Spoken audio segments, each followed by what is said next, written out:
right, and welcome back to show number 9 on anxiety and panic.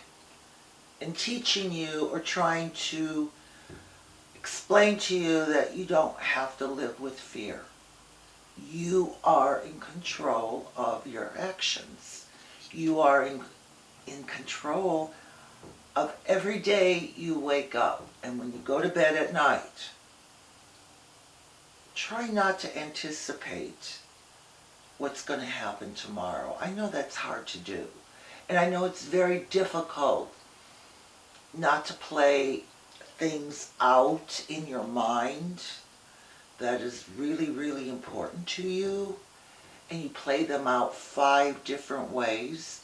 But do you play them out in a positive way? Where you're the winner. Where you're the one that is in control? Or do you play it out in your mind as if you're the victim? You have 2 choices. You can be a victim or you can be a survivor. Being a survivor is pretty damn good. But it takes a lot of work to get there if you're suffering from anxiety and panic. Because of your self-doubt on everything you say, everything you do.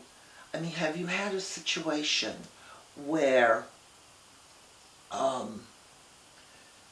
you had a conversation, it was not a pleasant one, and after you walked away, you said, I should have said this, or I should have said that. First of all, the mistake in that sentence is I should have. That word is a negative word because at that moment in time, you were not comfortable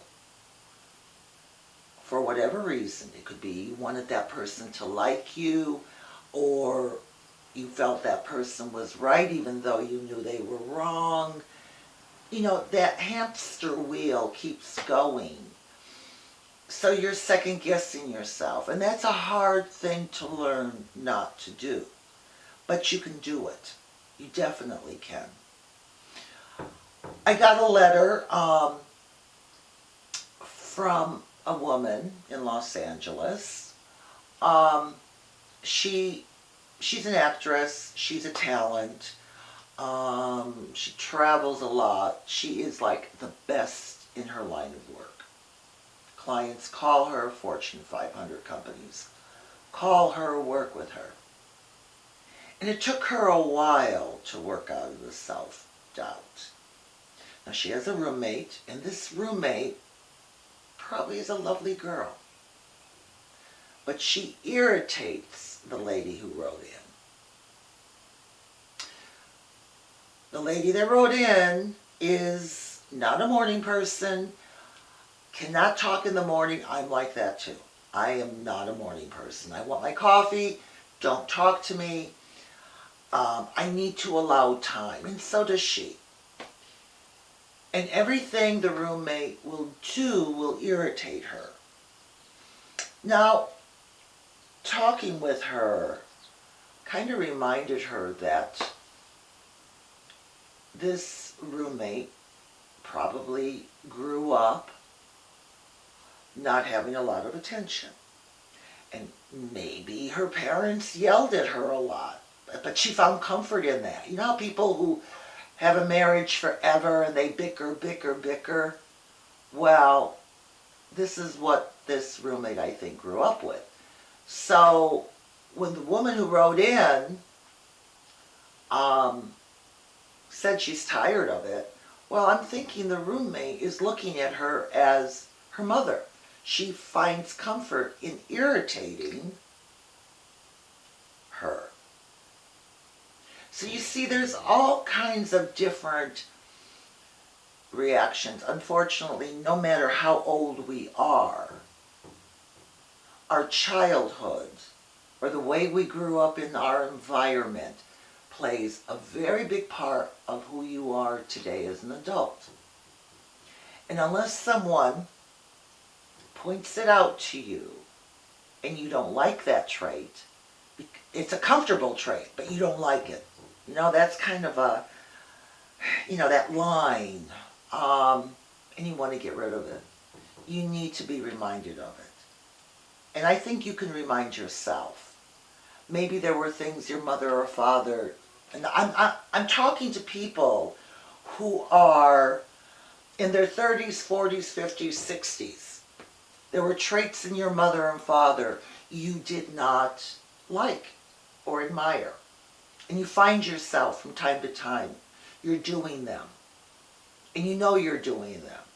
Well, now today is the day you catch yourself in your mind and you go, okay, Toni said flip my thinking. So flip it. And it's going to take practice. It's going to take habit. But you can get through it. If you're at home, and right now everybody is at home, with the virus and everything, and everybody is getting a little stir crazy, but perhaps this is the time that you work on yourself. You really, really do. You look at yourself and say, okay, I'm going to change my hair color, or I'm going to have a different haircut, or I'm going to learn how to do makeup. Any of those things will build your ego. But all that we talked about in all of our shows, our episodes, take practice. I don't care who the person is. If it's your doctor, and we talked about that in the last show, if it's your doctor and you feel it's wrong, speak up. And if you're not comfortable speaking up, go home, get your information, and when you see them again, come back with your information. People have a tendency to think professional people who study medicine or therapy or any line of work that they know everything. Truthfully, they know what they study. But ask yourself, are they looking at you as an individual, or are they looking at you as a person that perhaps has an ailment, and so they do a blanket sort of treatment on you, and it's not working? We're individuals. Our bodies are all individually put together. So think about that the next time you're confronted with a situation that either frightens you or scares you. Because you don't have to sit back and take it, go home and worry. You can speak up, and it's okay. It's okay. I know a lot of professional people, when you bring something to their attention, they're happy you did. And also, it makes them know that you are proactive on yourself, on your body. So remember, don't be afraid of any of that. And remember that when you're dealt with situations, sit back, listen to the other person, form your ideas as they're talking, and then give your opinion. On the next show, we're going to talk about nurturing. It's a very, very interesting word. Until the next show, we'll see you then. Mwah.